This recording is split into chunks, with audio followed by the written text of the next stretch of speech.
The rhythmic beeping of the monitors was the only sound filling the silence in that cold, sterile room.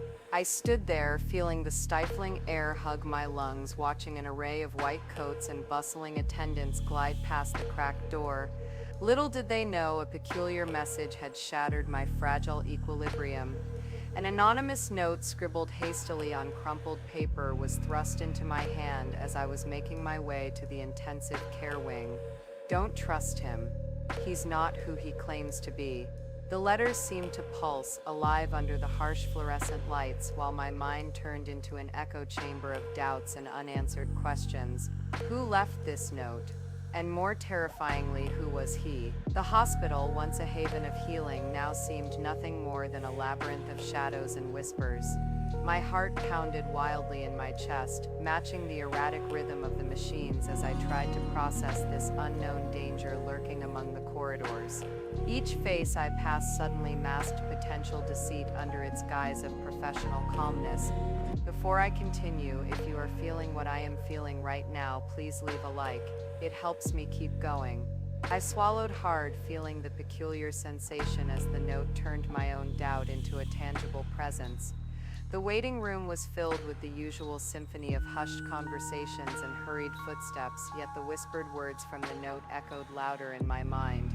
Sitting awkwardly in a corner, I forced myself to scan the crowd.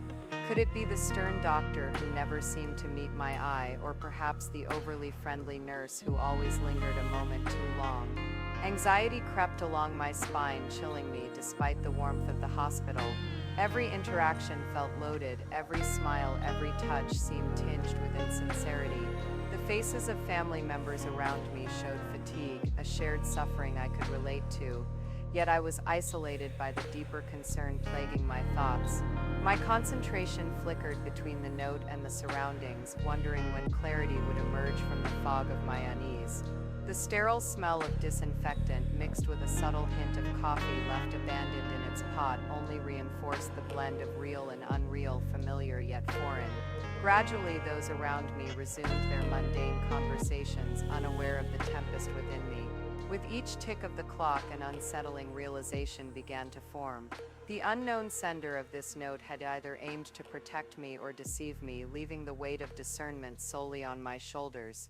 The anonymous message was no longer merely words, but a fulcrum shifting the trust I once had in these walls. Encountering a well-known volunteer, I recoiled momentarily, questions burning in my eyes.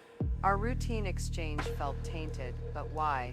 Pondering the answer, I began piecing together small fragments, accidental overheard updates, curious glances, whispered promises not yet fulfilled. Focusing inwardly, I knew I needed to confront the sender of the note more than the warned predator among us. I couldn't let vague paranoia destroy the better judgment I held dear. The anonymity of it all begged for resolution, its mystery clinging to the sterile air, wrapping around each breath I dared to take. Shockingly, in the dim corners of my mind, where logic and fear twisted together, clarity emerged. The disarray within me finally aligned, and I recognized who I could not trust.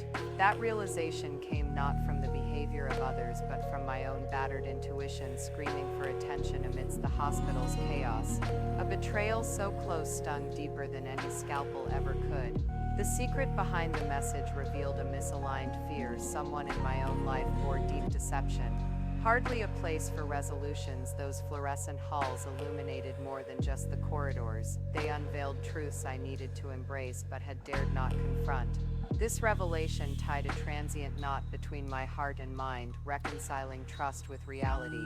Before you leave, if this moment impacted you as it impacted me, subscribe. I'm sharing every confession, and you never know which one will be next. Subscribe to the channel, and if you can breathe after this, maybe you'll want to hear the next confession too. Sometimes the truth we avoid is precisely the one we most need to hear. See you in the next video.